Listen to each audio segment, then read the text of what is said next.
Thank you. Now I need to ask about air conditioning. Is that too dark? It's too dark.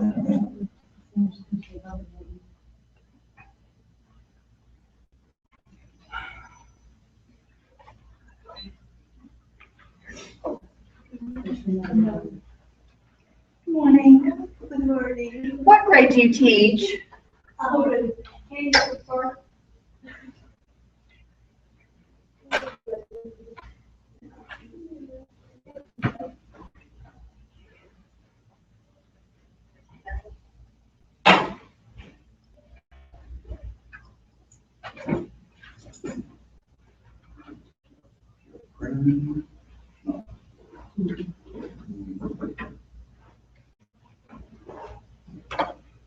So what were you saying about your fourth and fifth? They don't get any regular technicals? Well, I don't have.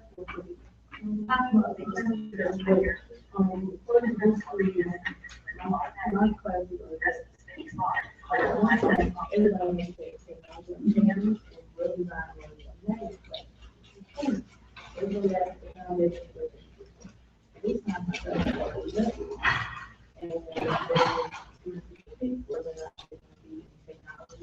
so that means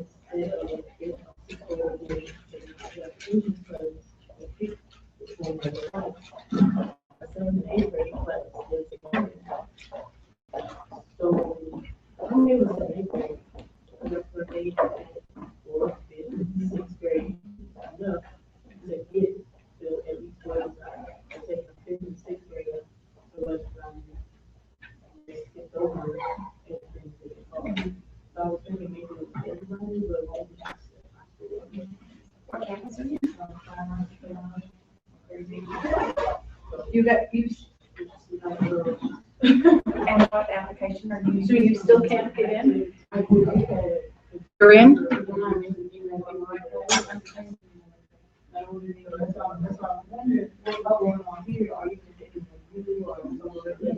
So the best. Well, as it turns out, we're gonna start today, we'll show you all HTML resources that we have in here. That could be just like a foundation. I know they have stuff on you, but I've used it in my student. Yeah, thank you. And the grades that will It's totally fine, but. It's very fine.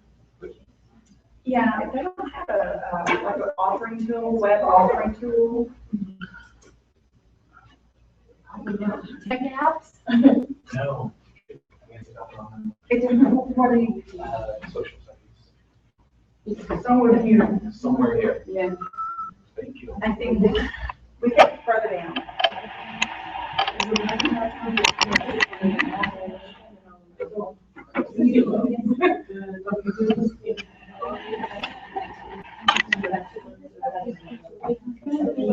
Meredith, does that Canva have web design resources on it? No. It has design principles, but not web design specifically. So I'm just gonna have to figure out, I just want to so that,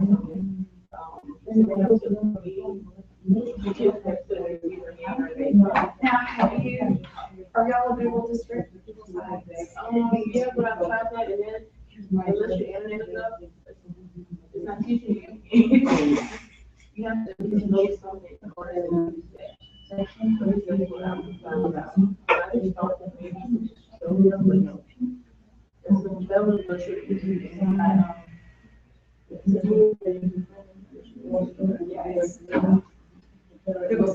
Right. The only thing about it is, if you use one of the templates, Yeah, but you can't do anything extra with it unless you know it's free. So either way it goes, they have to know that's that day. Her struggle is, one of her electives is website, and the kids coming in are and they want to have tech apps. They're gonna go straight into web design, so she's struggling with how to use. well, it's a good thing if she can do the HTML lessons. So that'll be a start. Well, hopefully my company still might just go ahead and continue with technology applications. Like, Right. and I'm cool with the eighth grade. That's fine. That was a great class. But now it's getting When we get going, I'll try to do a little research and see if there any, have you looked for free resources for women? I've looked it up, so I'm really waiting for my answers. Oh, okay. I really want them to do technology. I think really they need that function anyways, you know?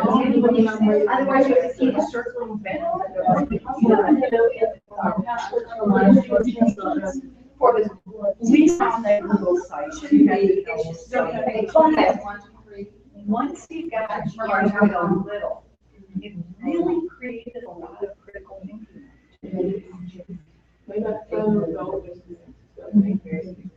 Yeah, the nice thing is because if you've got the domain already set up for your school, then they each have their own page, so it would be really working for me. Did you get it okay?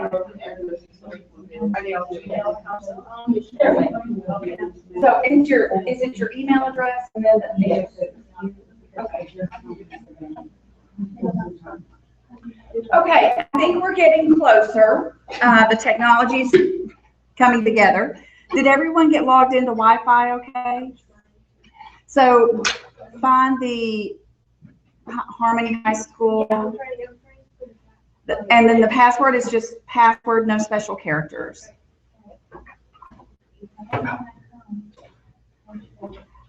Once you do that, then I need everybody to try to log into learning.com. Is there anybody brand new this year? You're brand new? Do you have your Harmony email address yet? Yeah. Can you write that down or come up here and write it down and I'll add you manually? We have.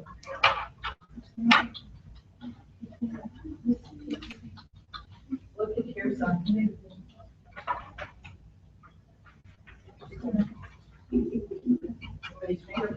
Oh, look, here's mine.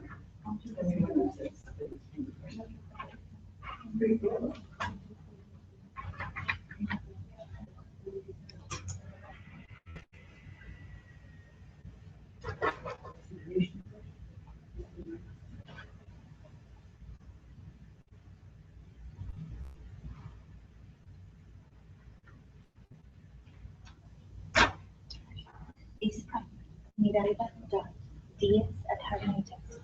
Okay, thank you. Thank you.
Narita, what campus are you located at?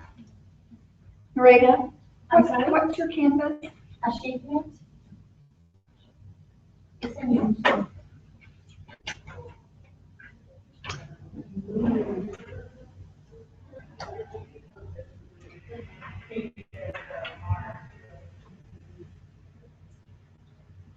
I think it's not even on the list. No, it's not. I know Mr. Kava requested that, so that should be coming.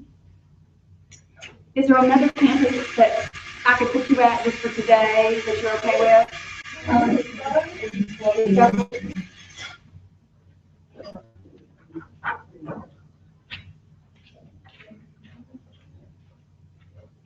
When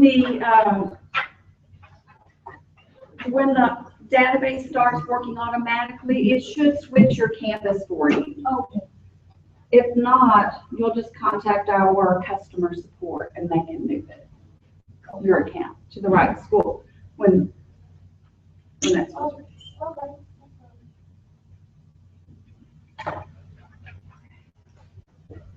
Good morning. The whole thing is your username and then that's your password. All right, thank you.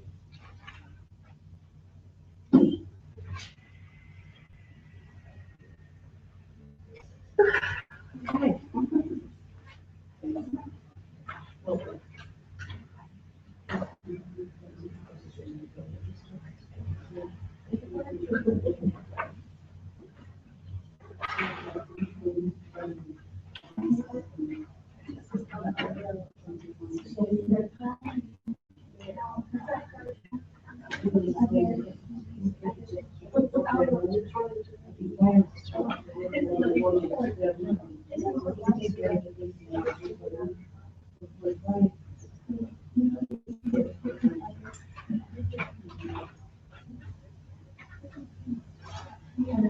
Do you have this recording yet? We probably got one the very first part of it. The whole thing? Okay. All right. Okay, good morning. I think we're ready to begin now. So let's kind of talk through a couple things. First of all, my name is Nettie Briggs. I am an account manager with Learning.com that works with the Harmony Public Schools across the state. And with me today is Mary Beth Krimmel. She's one of our professional development specialists, and she's here facilitating the day with me. So we are glad to be here. We'll be here through the afternoon. The focus of the day in the morning is going to be around coding sources that we have in Learning.com, and then how to have you bring in your own coding sources from scratch or from code.org just to build your own links. And we'll work with you on how to build out units of study that you think would be appropriate for your students. We'll spend a couple of hours on that this morning, and then before lunch, we'll start looking at our resource called Inquiry, which is the project-based learning resources we have that are tied to the core subject areas. Once we have gone through an introduction, a review of that, because I need to find out who all is new to this in the room, then we'll spend the afternoon looking at aligning that to your core subject area curriculum by going into the Harmony curriculum documents and making those alignments. Now, you did just walk in the room. What grades do you teach? I teach middle and high. Middle and high. Okay. So just to make sure we have all of the right attendees in the room, resources from Learning.com are for students that are kindergarten through 8th grade. So anybody who only teaches high school, 9th grade and up, this would not be an appropriate training for you because your students will not have access. Now, as you come around, there is a sign-in sheet coming around the room. Is this one for y'all? I will get a copy made of it. Is there? I'll put another one over here. Oh, okay. I just need one where everybody signed in, so whichever one works. Okay, okay. All right, so before we get going, yes, ma'am. It didn't like you. That account didn't work for you? Very much.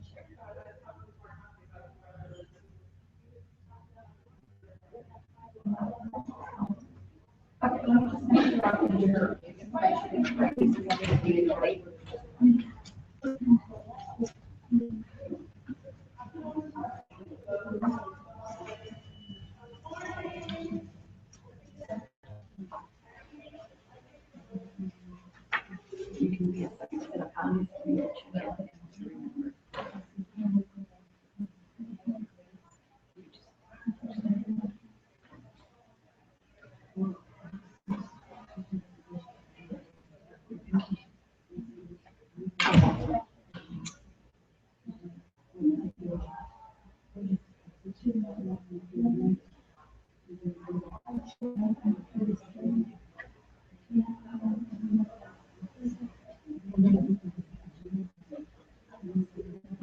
No, look, I'm still.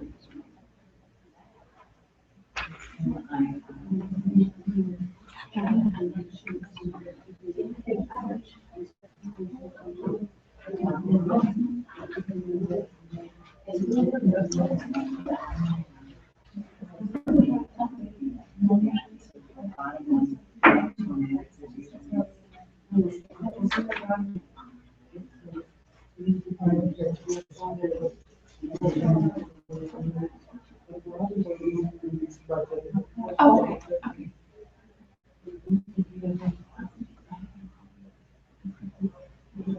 okay, Maria, try that now.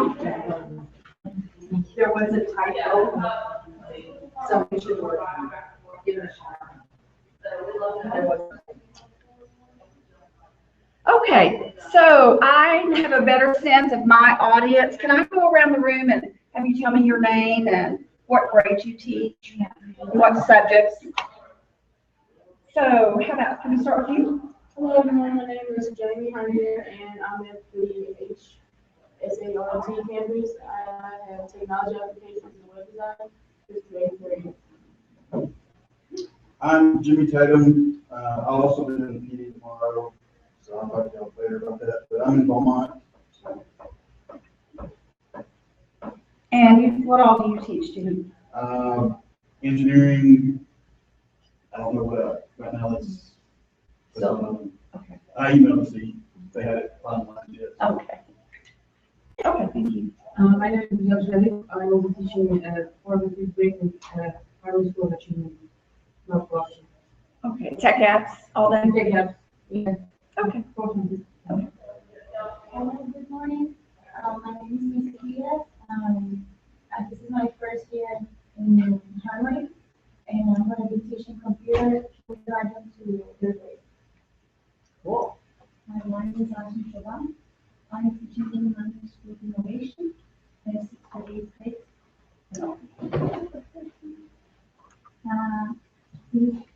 Urban Marcus.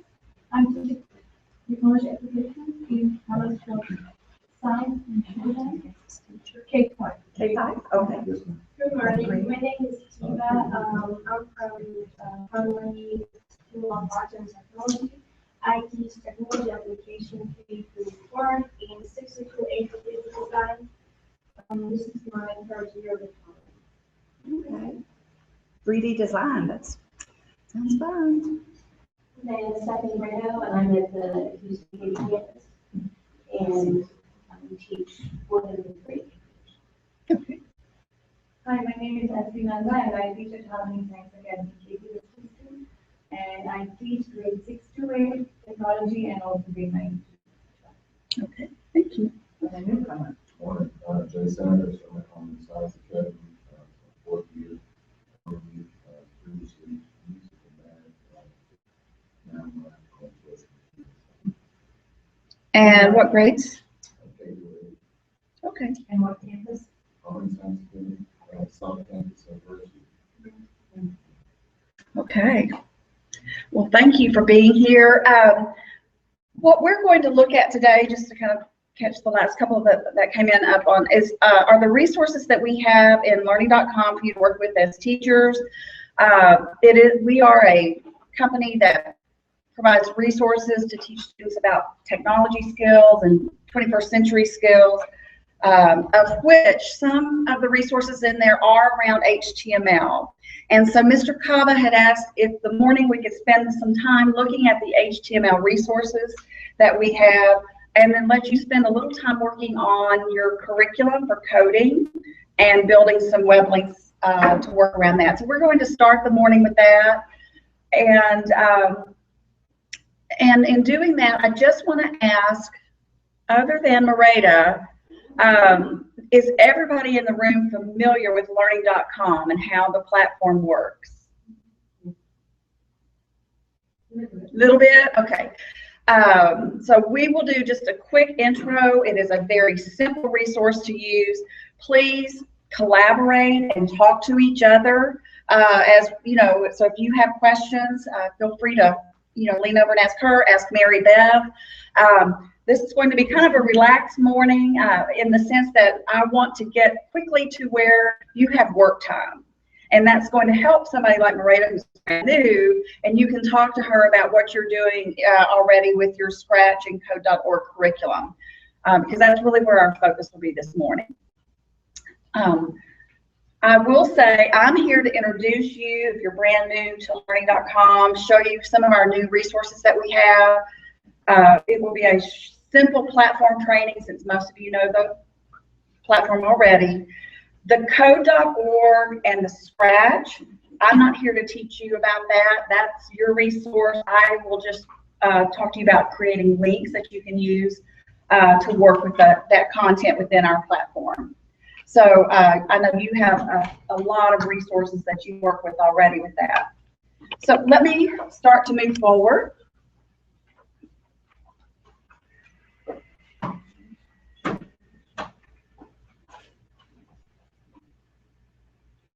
Okay, if I can, I'd like to have everybody go to the main page. So if you'll hit your home button, it should take you to this main platform page.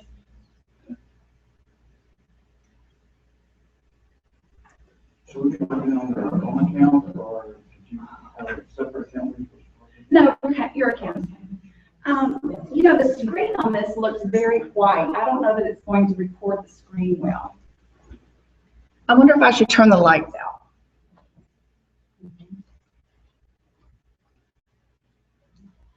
Yeah, if that's okay with you all, I'm going to leave the lights out because it at least captures the screen better, it seems, on the recording. Is that okay?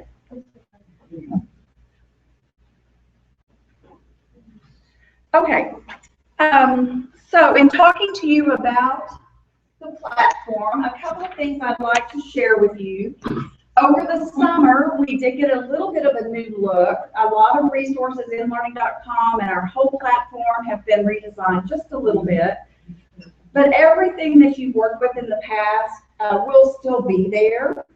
We just changed the color code, the color a little bit. It's more gray than brightly colored as it had been in the past. What I'd like you to do is kind of walk through the platform with me so I can point out some key things I'd like us to address today. Starting with the My Classes, if you will click that link.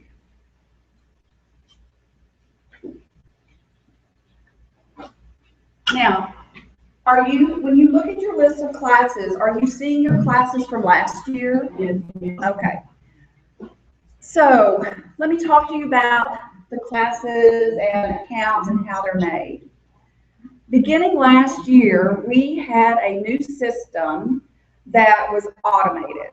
So your student information system that has your class rosters and the kids' names and your schedule, all of that information is sent every night to a place where learning.com picks that up. So your accounts, your kids' accounts, your classes, and the rosters are starting to be created automatically. If they're not updated today, it's simply because that process has started up again. In most school districts around the state that I work with, those student information systems aren't updated yet. It's usually closer to the middle of August because, like you're saying, you don't even know what classes you're teaching, so they don't have a master schedule in there yet to enroll kids into your classes. So I would say keep watching, but it should be automatic when this starts to happen. the thing about your classes, now I don't have any classes in Harmony because I'm not in your learning system. But take a second and look at your class roster. I want to point out just a couple of things about it. You notice by the class name, it should have or probably has 2 double arrows. That is our symbol for synchronization. So that means that data for that class is being synchronized from your Harmony student information system to our system. That's what the double green arrow means. If you look in your class, open a class, and look at your class rosters. So click on the icon for the student spaces. So right underneath your class name. It should show you your list of students. Those will be last year's students, but see how they're synced with the double green arrow? That means once again, that data was coming automatically from your student information to us. We pick it up every night. I'm explaining this because anytime you see those double green arrows, that is something that is taken care of behind the scenes through the databases, and you or I or anyone else can't change them. So if you ever see a mistake, like you see your classes are synced, you see a student right there, it says it on your list, but you know they moved away 2 weeks ago, and they're still in your class with a double arrow, that means it's in your Harmony system. So it's a Harmony SIS information system error. So I don't, who do y'all call at Harmony or email if you have problems with student data, class rosters? Okay, then that would be where I would start. Start with your registrar and say, you know, I'm still seeing this student in my learning.com class. They're not, your registrar won't have any idea about what learning.com is and how we get that information. But you just want to say if it's still recorded incorrectly in your student information system, once it's corrected there, it'll start to come to us to be corrected. I would just say if you do that and over a day or two it's still a problem, go ahead and contact our customer support. And I'll point out to you, but our customer support information is all over the website. There's phone numbers and chats and emails that you can contact them. Okay, is everybody comfortable with that? Okay. Now I know today I made Miranda's username and password for her. But once this sync is started up and everything's flowing, brand new teachers who walk in the door, say in October, that account will get made for them automatically. Okay. And we have one more new user. Oh, okay. Okay, Mr. Sanders. Okay, Jay. Let me do this for Jay very quickly and then I'll pick right up.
Jay, what campus do you work at? On the science academy, Bracewood location, so. Would it be this one, Houston HSS? That's where we are. HSA, both will be. This one. Okay.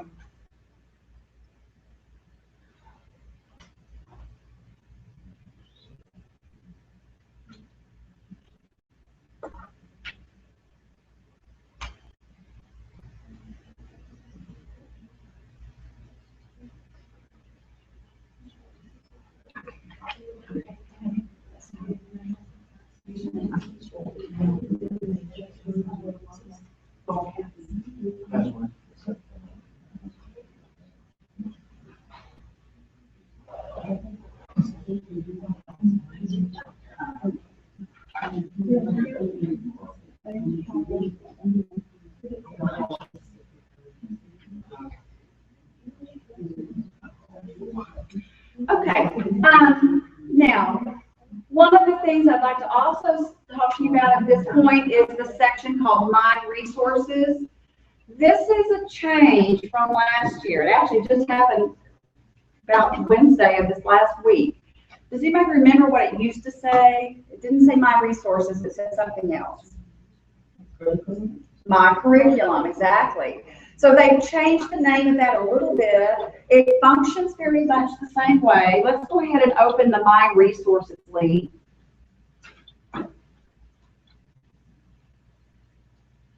When you open My Resources, you've got three options. You're able to create items, you're able to create a unit folder, and then it has a place for you to make favorites. So it'd be like adding a bookmark to something that you see in our system. So we're going to walk through setting up a folder that I want you to start using in a little bit. Is there anybody in the room that's made folders before? Okay, this is a very, very useful resource for you within our platform. It helps you organize curriculum.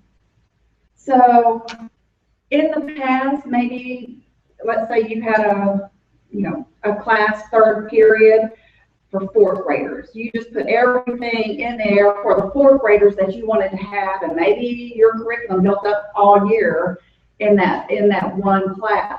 What you can start to do is build folders and say, this is what I want to use for fourth grade, third 9 weeks. This is fourth grade, fourth 9 weeks. So you can start to organize this and it doesn't get quite as overwhelming. So I'd like us all to click on the Units button. Okay, let me back up. You were probably in your classes. Yes. Okay, hit this button that says Main Menu and come back.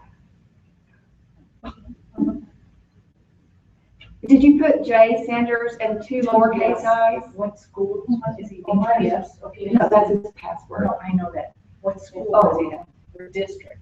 HPS. Yeah, that's, it, all this stuff doesn't work. Oh, okay. Okay, so let me do this. Back out of where it says to Main Menu and come into where it has My Resources. That's where I'd like you to be. And then open the Units folder. We're going to hit the Create Unit button. Jay will get you caught up in just a second. All right, so this is pretty straightforward. Here's what I want you to do. I want you to think ahead. You're going to work for most of the morning on building resources for coding.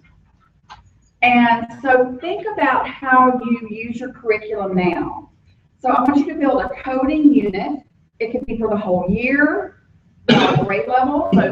So I could say, third grade coding and have 1 unit. I could have fourth grade coding and have 1 unit. Or I could build a unit called coding first 6 weeks, coding second 6 weeks or 9 weeks, whatever y'all do for your grading period. But just name it coding and then any other label you want. If you want to keep it broad and general and just call it coding, I'm okay with that too.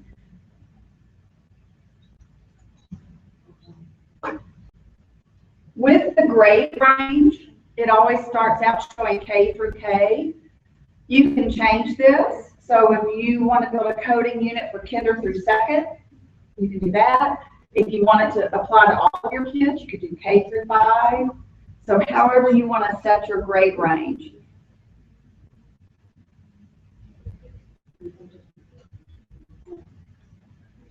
You have to have some type of a unit description. So type something in that would help identify what this unit is. When you finish that, hit the Create button. And while you're doing that, let me go back in and double check Jay's account.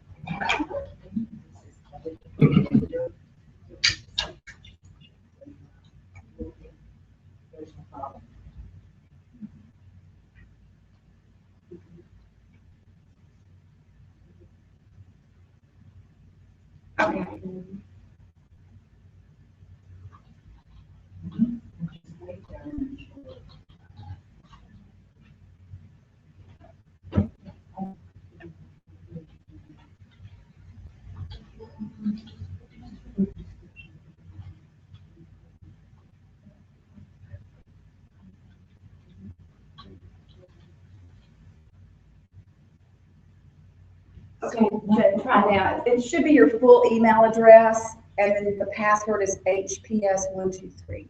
And the school is still HPS. Yeah, it's the district, not the school. Right. Okay, yeah. Okay, somebody else have a question?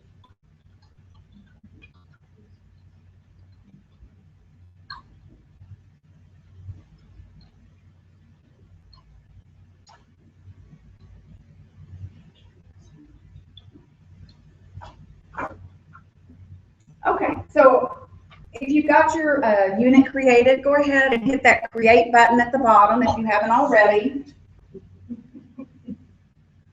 Let me back out. Click at the top and go back to your main menu. And I just want to show you how to go back in and find your units once you've created them. So if you're back on your main menu, there are two ways to get to your units that you create. You can go to My Resources and go down to your units. And you'll start to see the units that you've created on the left. And if you click the name of the unit, it opens it up and you can start to assign content from here. Does that make sense? So you can always find your curriculum on the left-hand side. You can add curriculum there. And then you can also create curriculum from there. So while we're in this unit, let's do this. You've got two choices here. You can assign curriculum or you can create curriculum. Yes. Okay. My researchers unit. Okay.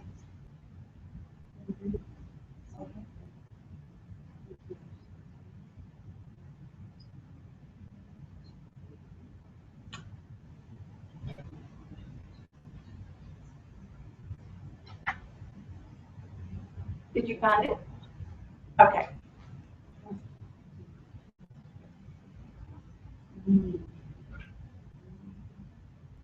Okay, here it is. So if you click that, it opens it up there, and then but you've also got it open there.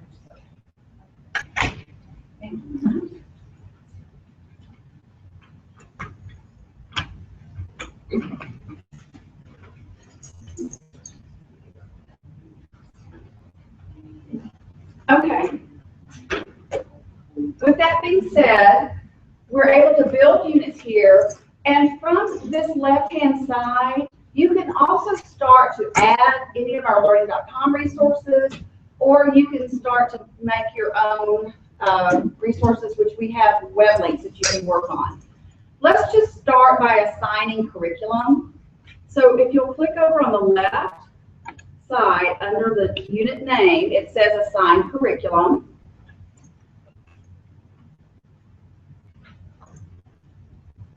And everyone should see up at the very top an area called custom curriculum. And I've put in here for you an HTML Easy Tech curriculum button. Does everybody see that? It's at the top of your, let's open the main unit under custom curriculum.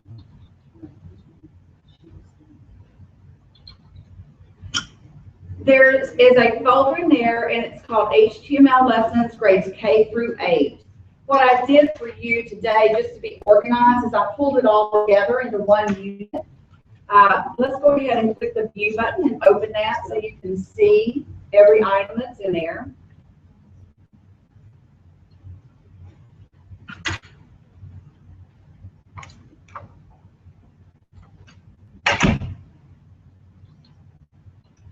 All right, so before we move forward too much, I do want to point out a couple of things.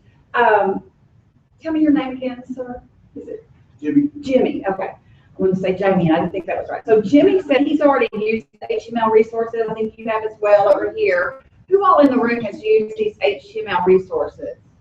Okay. So some of them we've had for quite a while in our system, but they're changed as of this last week. I want you to see this. See where it has on the first lesson, HTML and body tags, and it says Archive 2015. Okay. starting this week, or excuse me, this last week, they took all of our HTML lessons and kind of moved them into an archive folder because the plan is down the way they're going to update them. That's why I pulled them into a big unit at the top so that you could easily find them and not have to go search for them in an archive folder. I do want to say the reason they're being archived is just they're going through a lot of our resources and updating just the characters and the resources, how they look to the kids, updating the storylines and making them a little shorter, briefer, and more targeted to what would be happening in a school setting as opposed to maybe a business setting. So when you see that word archived around these HTML lessons, it just means they're on the, hope they will work to start getting those updated over the course of this year. We may not see that till next year, but the HTML that's taught in there is HTML. Yeah, HTML is what it is. So in that regards, the content is still perfectly fine for you to work with. All right. For right now, just for practice, especially for those of you that are new to this, let me walk through how you would assign our content to this coding unit. A couple of things that you would do or could do. Let me talk about them before you make any changes. There is one button that says Assign Unit. That means all of these, I don't know, 10 or 12 resources that are in here, if you clicked Assign Unit, they would all pop over here to the left. I really don't want you to do that right now. I want you to just be real targeted in what you put in your unit. But let's say later you come through and you have reviewed this, you know I want to use this with this unit of study. Then all you would do is hit the Assign button, and it would put that into your unit folder. So let me ask everybody to at least click the first item, the HTML and body tags, and add that curriculum item to your folder.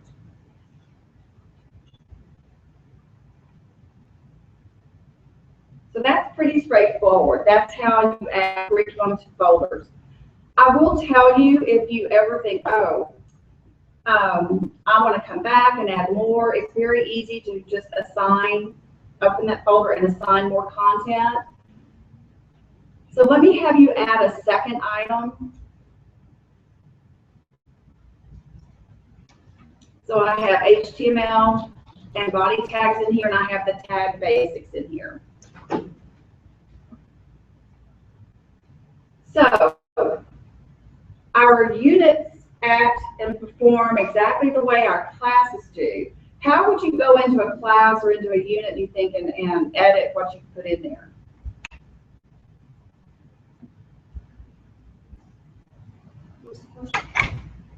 How to edit what you put in a unit? Oh, you just click on the edit button. Yeah, it's real simple. You just hit the edit button, and you have two options of how you can edit. This is an X over here on the right, even though mine looks kind of like a squished X, but it's an X. So if you don't want something, you can delete it. If you want to move things around, you can click and use these arrows or just drag, and it moves the items up and down in your list. So two ways of editing what you put in here. You can rearrange them or you can delete them. Either one is an option. But when you have finished, you hit the Done button. Any questions around that? Okay, the next piece I want to talk to you about then is how to create items. Because a lot of what I want you to do this morning is build your own web links. The web links that you put in here are going to be out to code.org or Scratch resources that you want your kids to be using. But you're going to have a direct link that they can click on and go directly to whichever puzzle you want them working on or website you want them on. So they're not having to enter in that URL themselves. It'll just be something you assign to them. All right, so we're in our coding unit. Let's scoot down. It says under Assign, it says Create Curriculum. So let's hit the Create Curriculum button.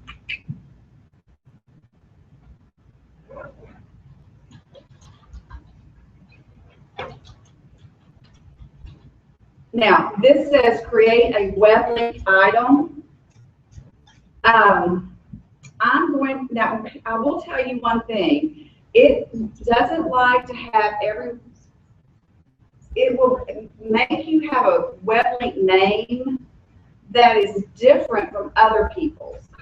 So if we all did code.org, it might say that name's already been used. So what I'd like you to do is this. Let's put in a unique name for this. So I'm going to put code.org, and then just after it, I'm going to put hyphen Briggs. So it's unique to me. So just, you can use CNN, you can make whatever web link you want right now. This is just practice. But you'll put in the name of your web link.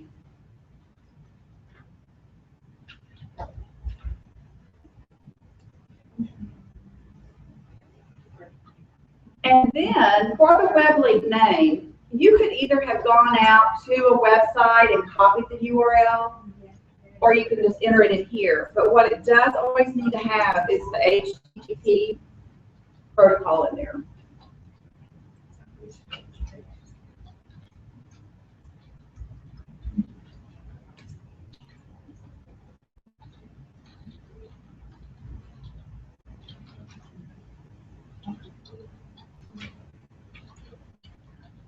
One of the next items that you have to fill in is a description. Now this is a web link, so I will leave that up to you, what type of description you want to add. Oftentimes, if it's just me using this, it's only for my purposes. The kids don't see this, just you, the teacher sees it. Sometimes I just put a period, just so that it has something in that field, because that is a required field. So you can be as detailed or as brief as you want to be about that description.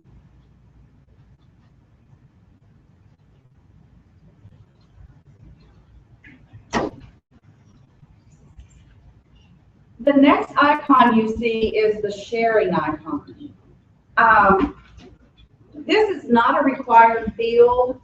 When it says share, do y'all see the share icon, little hand? The share this content means if you create this web link, you're sharing it with everybody else in harmony. So it's harmony across Texas. Okay, not the ones in Washington, D.C. or wherever else it may be. So you would be sharing it with the Harmony schools in Texas, which is good if you want to start sharing resources amongst each other, right? But if it's just something you're building for yourself and y'all aren't trying to collaborate and build out a big curriculum, you do not have to click the share button. And it just stays basically in your account. The scoring scheme, honestly, it's a website. If you just expect them to go use that website, you can put complete or incomplete. However, if it's a website where you expect them to go and complete something, and you're going to monitor how they did, and as a teacher, you'll go look at the website and see, did they answer everything correctly? Maybe they get a certificate. Then if you want to give it a grade, you actually can. Now, learning.com doesn't record the grade for you. We're just the link to get them there. But you can build a place in your grade book to put a numerical grade if you wanted to. Where it says X out of whatever. So you can put X out of 100, X out of 10, whatever it might be. But this will anytime you create a web link, it builds a place in your grade book for that web link. So you can either put a check, I think it is, that shows that they've had or been there, or you could put a grade. Now you, the teacher, has to do that. The computer doesn't do it for you. So it's up to you, but it would put it into your learning.com grade book. All right, on the estimated time, once again, this is not required. You don't have to put anything in there if you don't want to. This would be for your own information. The grade range, once again, up to you. The code.org, maybe the resources you're looking at are good for 3rd through 4th grade. You can put a grade range. So with the estimated time, will it stop it at that time? No, it's really just teacher information. It has nothing to do with the, I'm telling you what these are. I really don't build most of any of this out for a website. And that's why I said too, for that web link description, I usually just put a period. Because I don't need to describe this website. I know what it is as a teacher. So when this template was designed, it was with the thought that teachers might share this across the district to build curriculum, and then that would be more meaningful to have a big description about when we use this. Once again, keywords is not required, but if you had certain vocabulary that you wanted the kids to work on during that time, this would be a place where you're making a note to yourself what vocabulary they're working on. The same would be true of objectives. You could list objectives in there.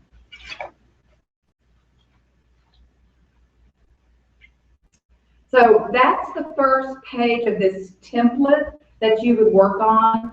If you look across the top, there are actually 4 different pages. We're on the details page, there's a categories page, there's a standards page, and a lesson plan page. Very few of the items in the template are required. So I've talked to you about what those are. The web link name, the URL, and the description are required. Let's hit the next button. This takes you to a categories page. So if you want to get your content that you've created very organized, you could actually drill down and start to organize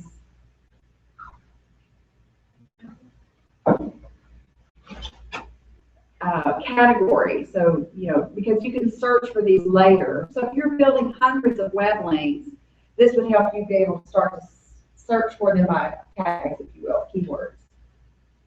But you could come down and choose any of these categories and they would be listed here. But once again, that's optional. Let's hit the next button and go look at the standards. Once again, this is optional. You would do this if you wanted to search by these later. You and Harmony work with the Texas Tech, so we would click the Texas Essential Knowledge and Skills. And you would be working with the technology text from 2011. And then you could come in and find your grade level. And basically you would just drill down until you found the actual student expectation that this was working with. So anything coding is probably going to be down in 4.6 about working with technology systems.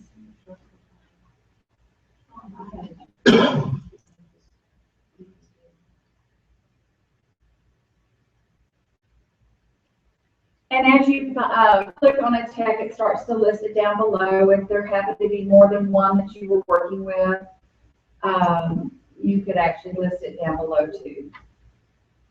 But once again, this is not a requirement. It's just a way for you to keep your resources organized and set up tagging for you to search for them later. Okay, let's hit the next button. The very last page is the lesson plan. I really don't have a lesson plan I want to put in here because my lesson plan is somewhere else. I'm not going to do that. So I use that handy dandy period just to put something in that field. And then I hit the save button.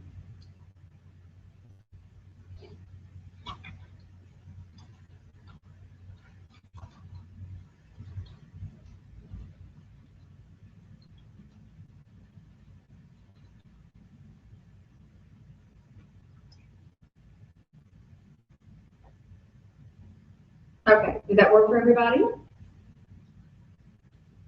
I have forgotten to put the colon in my HTTP protocol. If it saved it, it normally pops back like this. Now yours didn't look like it saved it. So let me come around and start to look. If it didn't save it and go back to this main screen, there may be something that was missing. And sometimes they tell you what it is, and sometimes they don't. So if you didn't go, or you didn't, I still like. Now, if it did come up to one that's a completely blank template, it probably did save your first one. If it's completely blank. Mine came back with the one I had started, and it just, I needed to tweak it. That link must be a full URL. You did what I did. You forgot to just code on that sheet. I did the same thing.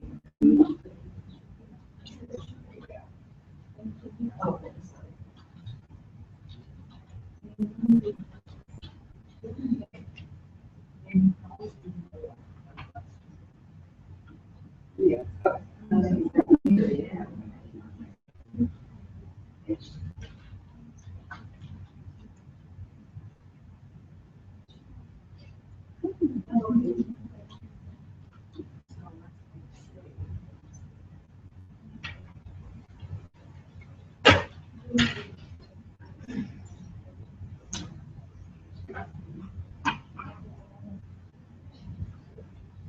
Oh, you have to correct me.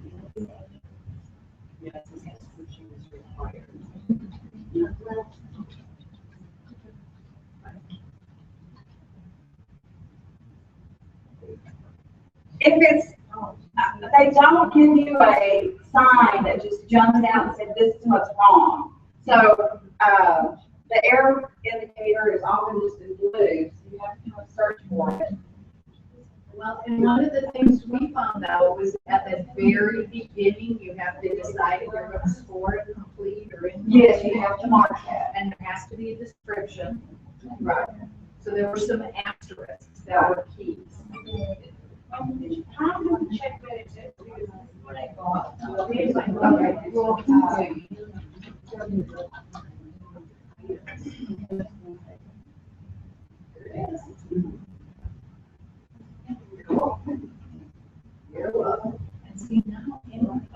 Okay. So did everybody have success with at least one web link? Okay. Mary Beth and I are going to come around and we'll help you. Good job. One. Must be a full URL. You know what? It may not like just do it how it is. It may be your name. Oh, but that's too late. So everyone edit.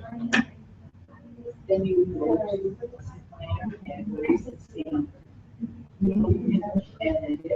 go back and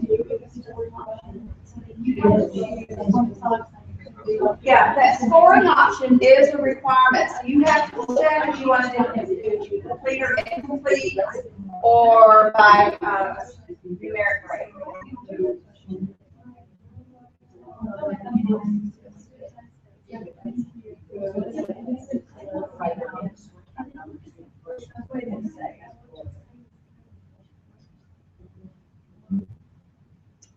Name must be unique.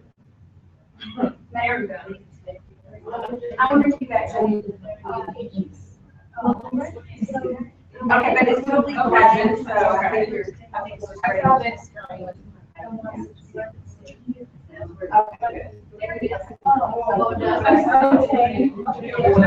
Okay. So let's talk about this. If I can get you to regroup and look back this way. When you're building those web links, there are just a few items that are required. So keep that in mind. Let me go back and pull this up.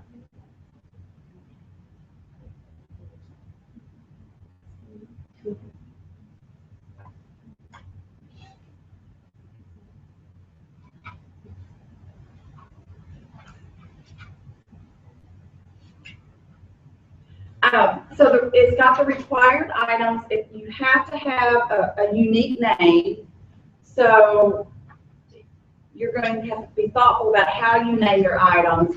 You might have to stick your name in there, or period 1, period 2, whatever, if you're going to, depending on what your links are going to be. The HTTP : / has to be in there before you put the www, and then you have to pick a scoring scheme. So it either click the bubble for radio button for the complete or incomplete, or the radio button for scoring it out of 10 points or 100 points. So the only other things that are required, you have to have a description, and you have to have something in the lesson plan. So keep it simple if you want, just put a period in there and be done with that. I've seen two behaviors when it finishes. It either will come back to this main screen like I'm in now, or it will open up a blank template. I've seen it do both things. Any questions about building a link? Okay, let's talk about adding them then to your resources. My computer's spinning and thinking. So let's look. Let's go back to the left-hand side. Click on your main menu. We're going to come back out of this. And from the main menu, pick My Resources. And see where it says Units. Go ahead and open your unit. Click on the name of your unit. And you should see the learning.com lessons that we added earlier. And now you see Assigned Curriculum. So you created an item, it's in your item library. Now we're going to assign it. So click Assign Curriculum.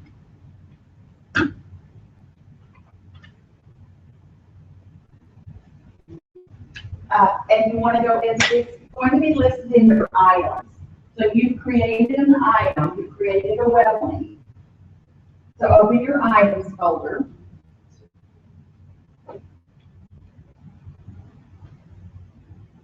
So, yeah, so in your My Resources section, you're going to have an items folder.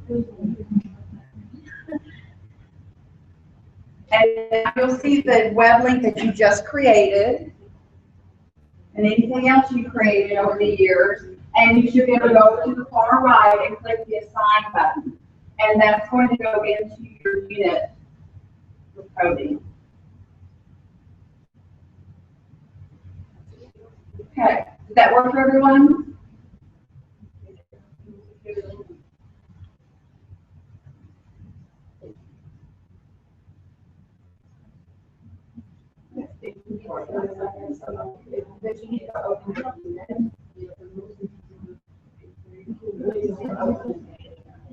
After that.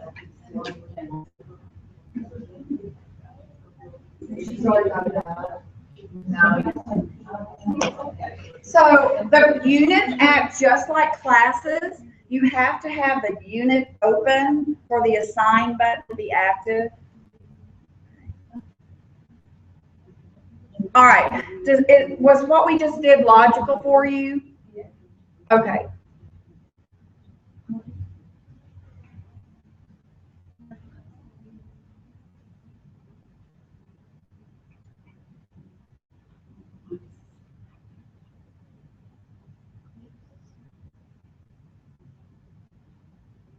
Okay, I have to get back in learning.com. Give me 1 second. Oh, I'll look at my time now.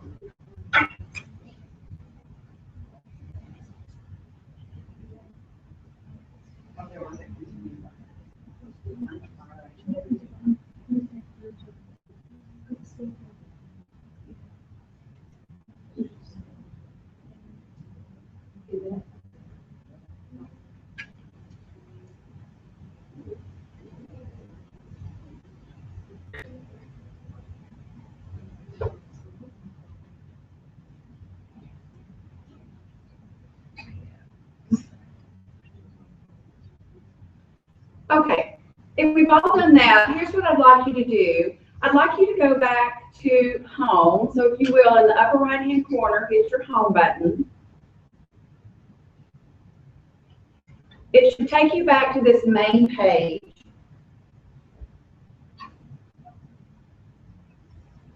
Now, because most everyone in here, except maybe Maria, is really familiar with the product, I don't want to spend a lot of time on the platform, but just as a review, over on the left-hand side are where you get to your classes. You have to open a class to assign curriculum. You have resources that you can create units and assign content to those units, all happening over in this left-hand side. But I would like for you now to click this button at the top, the library button, and let's talk about it.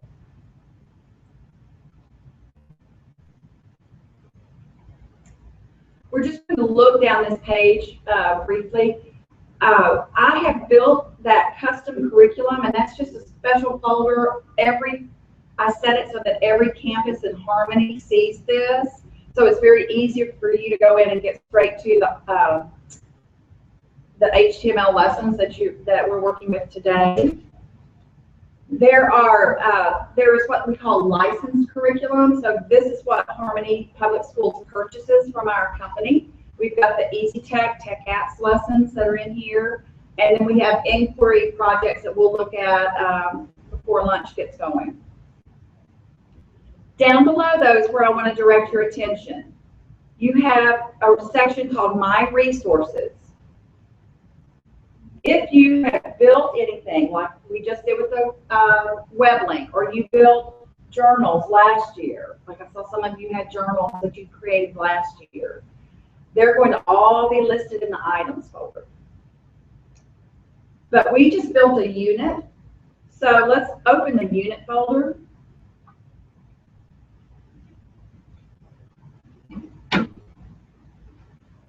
And this is where you can kind of find your units. You can open them up from here and see what they are.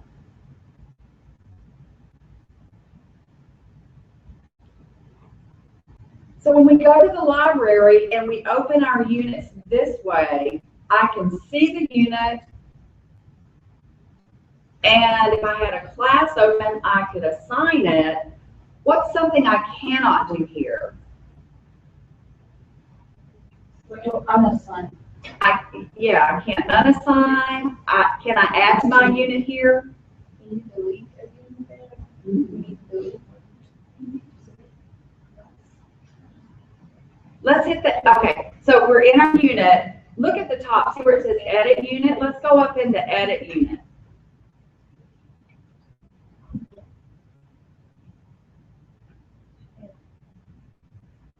So once again, I can edit. Maybe I want to change the name of it or the grade level. I can change the picture that associates with that unit. But I'm still not able to add any curriculum. So where do we have to go to add the curriculum? Over here on that left-hand side. Everything that's, when you add, you have to work on this left-hand side. So you would go back to My Resources in that left-hand navigation pane. Open My Resources, open your units, open your coding unit from there. And here's where you can start to assign and add more content. So your library is really just where you go look and browse, just like you'd walk down a library shelf and look at things. I always kind of call it, that's your shopping, window shopping area. When you really want to work with it, adding, creating, that's all on that left-hand side. Questions about that? Okay. All right. The next thing I'd like you to do is just be back in your library. And to do that, let's click that library button up at the top again if you've gotten out of the library. And I'd like you to open the HTML lesson custom curriculum button at the very top. And I have created that one folder in there that's got all of our lessons in it for you to work through. Let's open the view button.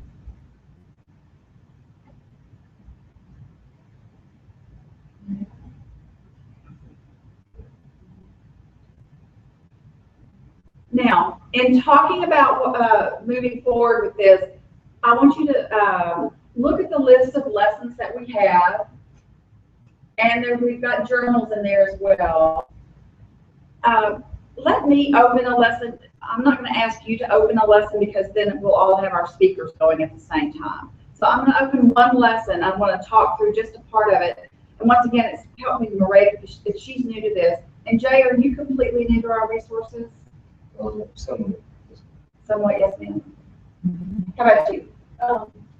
You've seen, okay. Okay, so let me kind of walk through our curriculum items.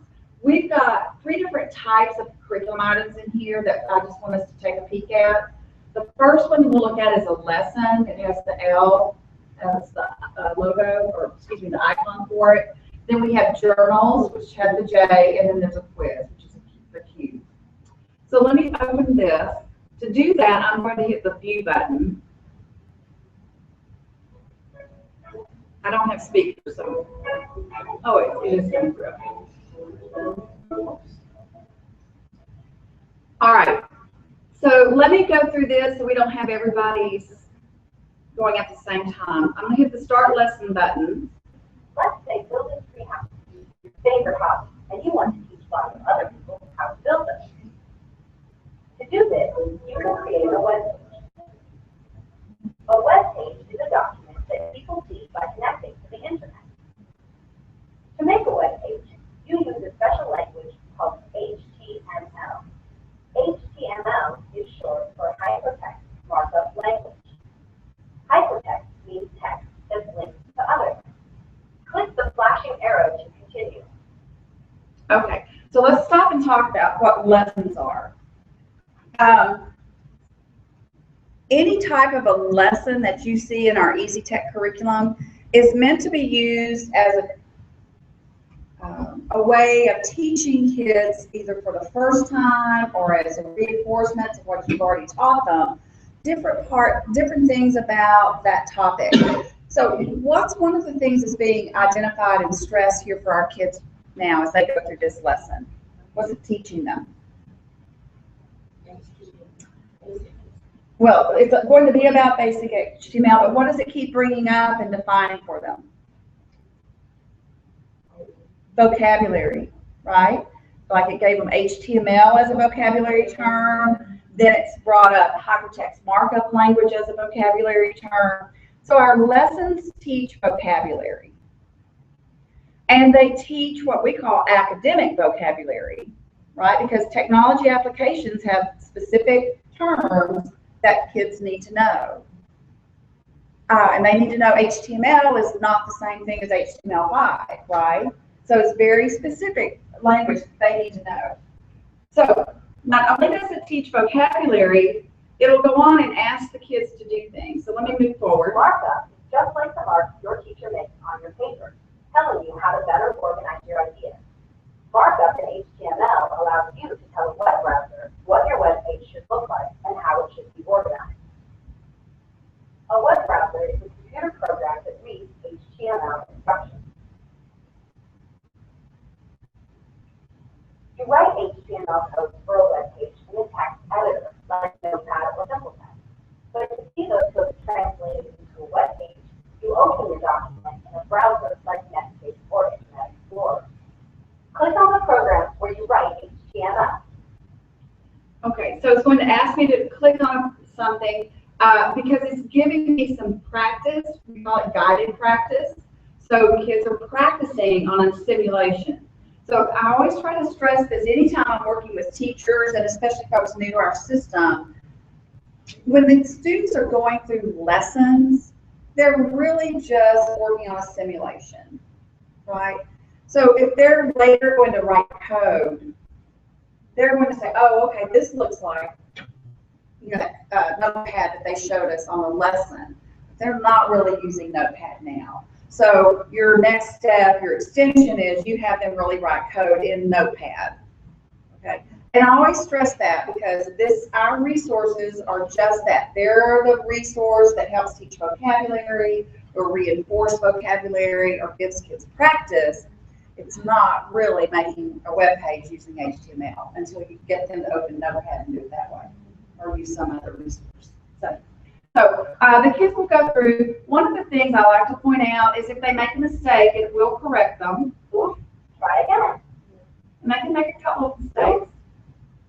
Click on the program where you write HTML. And then they start really getting obvious about it. So you can make about 3 mistakes before they really get you there. Right. This is the text document where you design your web page using HTML. I'm going to stop this. Now, when I say exit, and yes, I want to exit, just so you know for your students, if they are working on this and they exit, it should bookmark where they left off. so that when they come back in and start up again, it'll take them pretty close to the right slide. Okay, so that's what our lessons look like. So whether it's talking about word processing or spreadsheets, the graphic organizers, whatever resource you're looking at in here, our lessons always teach vocabulary and they'll give guided practice. So who's a real strong Easy Tech user in here? You've used it a lot. You have? Okay. So for those who are new to our resources, do you have any kind of information you would share with other new users about this? About just the Easy Tech lessons? I know I added a lot of my own stuff on there.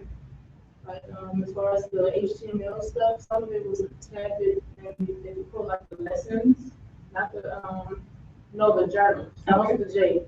Some of them had a whole lot of extra stuff that maybe my students haven't gotten to yet. And before we started doing Writer.com, I had my own lessons already. So the ones that I had, I uploaded on here. I uploaded PowerPoints just like they can click on it and watch it. They can skim through my presentation. If it was directions on the website, I put that on there. So I posted printing everything out. It was on the computer already. So I used it all 2 years. That's great. Oh yeah. Like for mine, instead of putting presentations on Microsoft PowerPoint on the overhead, I downloaded it on learning.com, so they would just click on it and it would open up on their computer, and then they would watch it in front of me. So what she's talking about are journals. So let me talk about journals. The point I will take away from that is the lessons are good, but you might need to add to them, extend them, and that's where you can start to bring in your own curriculum. So I showed you today how to make web links. So you can build your own curriculum using web links, which is, so we'll talk about that. But let me show you about journals, and then we'll talk about how you can do the same thing. Oh, be careful that the web links work, because sometimes they'll work on your computer as like under your teacher login, and you send it to the students and it won't allow them because of the restrictions on the student. Not that it's a bad website, it's just, you know, Kids have restrictions. And there was some lessons that had glitches in it, like they wouldn't play through. So the test it told us to report it. So you might want to go over how you can report it too. Okay, that's okay. Thank you for bringing that up. So let me share this with you. I'm going to go back. I'm going to open this lesson again, the one I just shared with you, except I'm not going to do view to look at it the way a student sees it. I'm going to click the name. And this brings up what the teacher sees. So this is your teacher resource, if you will. It gives you the details of the lesson. Like this says it should take students about 12 minutes to go through the whole thing. So that's 12 minutes and they're listening and they're answering the questions and moving on. It might be 20 if they're turning around, you know, chatting with their neighbor, right? So if they just kind of move through it, it's about 12 minutes. Gives you the objectives. It gives you any kind of teacher notes, some more details about what they'll address. That's really good for maybe making sure this really aligns to your lesson plans, or maybe you want to use this information in your lesson plans or write it as objectives on the board, however you work with your content. You see, it shows the categories, how it's got it organized. So remember when I had you build a web link, you could choose categories. These are already organized by category. It will show the standards that it aligns to. Doesn't it usually have a pre-assessment? You're probably thinking of inquiry, which does, and that's what we'll look at in the afternoon. Okay. Yeah. All right, so let me go back to the details page. This is, and I'm sorry, I don't know your first name. Share. So this is what Share is saying. Anytime you're working through a curriculum item, and if there's a problem, for whatever reason, it's just not working with your kids, you can click on this item right here that says report, or this button, report a problem, and you type in what's wrong. Now, what I will tell you is a couple of things.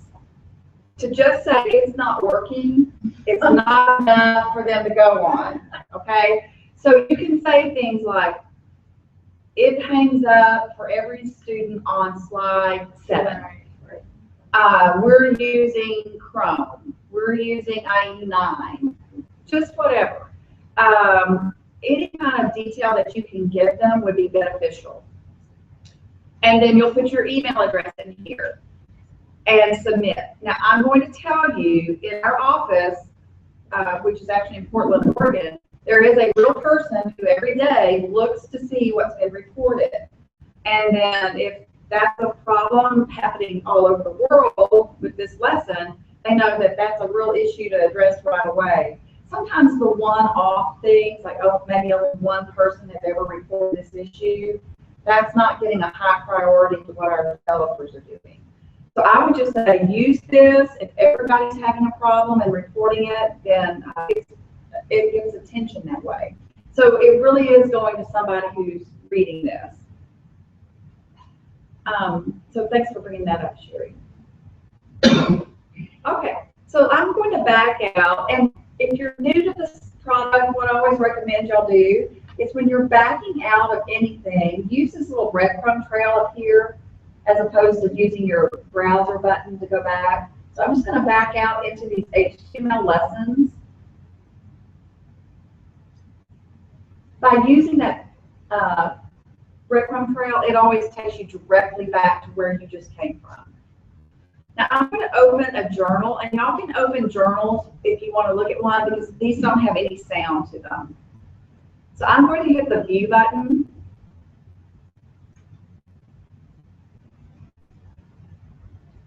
When you're looking at journals as a teacher, you're seeing what the kids see. Journals give students an activity to do where they're really opening an application and completing something. So in this particular journal, Inherited versus Learn, they give the students this HTML chart to guide them. And then they're asking questions. So it's just applying their knowledge. What's the difference between inherited traits and learned characteristics? And then it asks a few more questions, but then it comes down, it says use this space to write out your web page and include the proper HTML coding. Now, because we're simply viewing this as a teacher, we can't type on it. If I was a student and had this assigned to me, I could type anything I needed to on this. So as a student, it's a Web 2.0 page for them, where they can write on it. For us, we're just viewing it. But it gives them other things. Notice at the bottom, it also says now use a text editor and a browser. So not only are they just entering some information in here, maybe almost as a rough draft, now it wants them to really go out and open Notepad or whatever text editor you want them to use, and they're going to follow these directions, save that file, and then submit it back to you, the teacher. So once again, as a student, if I was doing this, I could go out, open my, create my file in Notepad, save it, and then there will be a button that says attach. You'll have a paperclip icon for the kids to see, and they can attach that, and it comes back to the student. It attaches for you, the teacher, to have access to. Now, let's go ahead and, for the sake of practice, go ahead and assign one of those to your unit, so you see what it looks like.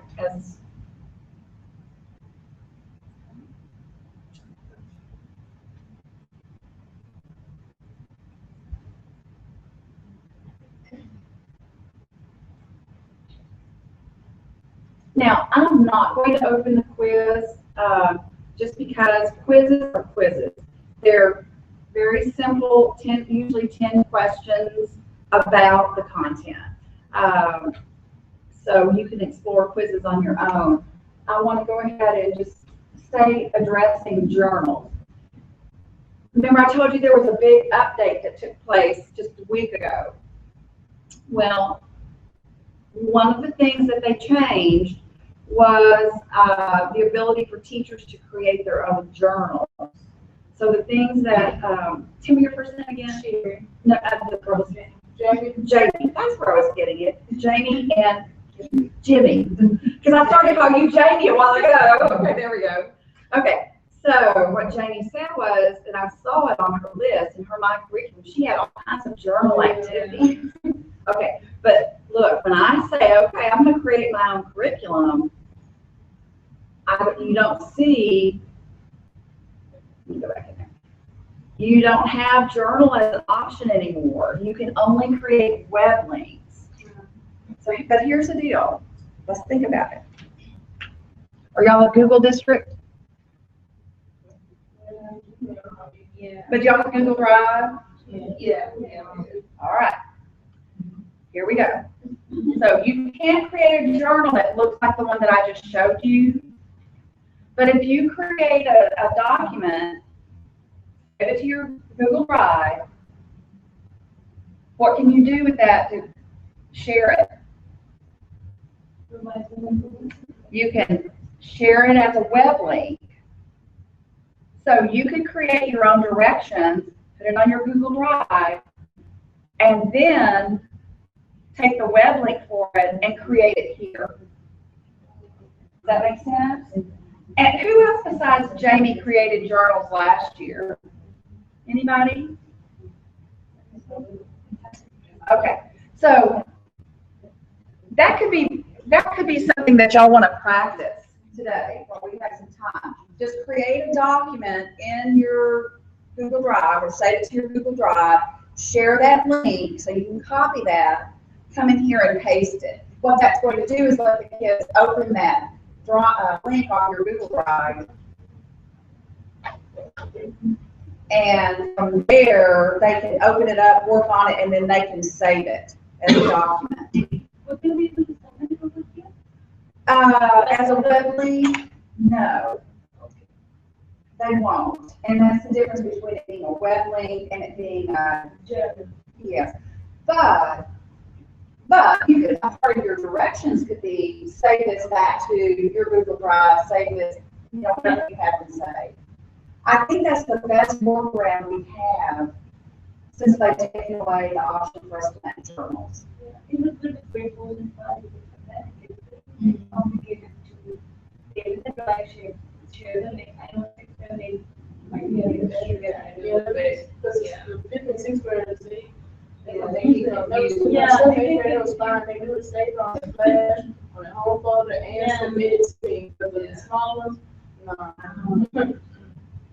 Well, maybe that's something through the course of the day y'all can come up with a solution as a district, like what we might do to make it easier. And as I said, this all just changed last week, so we're all having to learn new ways of working with it since we can only make the web links. But that to me jumps out as the one solution. So you wouldn't be sharing it to individual students, you would just be sharing it as a web link. And I know when I do that, I usually email it. I mean, I share it with myself, instead of my Gmail account, I'll share it to inquiries@learning.com. And then that would be the link I would put in here. Did you want to add to that? I was just going to suggest that maybe if some of you are working with older kids, somebody may want to create a video tutorial. I mean, that's a great tech app skill, is how to create that. It also ties to all the ELA and art standards on how to communicate and write technical descriptions. Well, they may not be, they'd have to write the script, but they could create a video tutorial that would be good for the little kids on how they could handle that Google Drive situation. And we know kids might, since they can't read the directions, that they could listen to and watch it on the screen. And if it's up there always, again, as a link, a web link, they can always go back to it to remember how to do it. So I wouldn't put up something that's not polished. So whoever is creating it, ensure that it's a polished production. And once again, if you have that video saved to your Google Drive, share it as a link, then you can create the link here, and then that can be assigned to your students to watch. Does that make sense? Okay, so let's pull back together. I'm going to come into the library, and I'm going to take you back into this Easy Tech folder here, and just have you spend time. And I would, let's see, it's 10:30 now. Why don't we say we come back at 11:15? Come back whole group. But you have got these Easy Tech lessons to explore if you're new to them. The other thing you have access to, let me pull this up. You've got your Harmony curriculum. Mr. Kava gave me access so I could at least see what you all use. But in your curriculum guide, you've got links out to Scratch and code.org. And if you were to come out here, you might want to start building some curriculum links to specific aspects of, let's say, the code.org.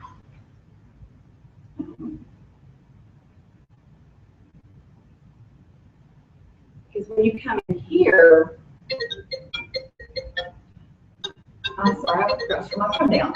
So when you come in here, like let's say you want the students to work with this Happy Math, then you can open that up and just copy that web link, go back to learning.com, build that as a web link there, and then that you can start building out units around coding. Does that make sense? So I'd really like to just give you work time for about 45 minutes, helping those that are brand new, and then we'll certainly help you, if you have any how to make that learning.com happen. Okay, thank you. If you need to take a break too during this time, feel free. Yes, Jeff.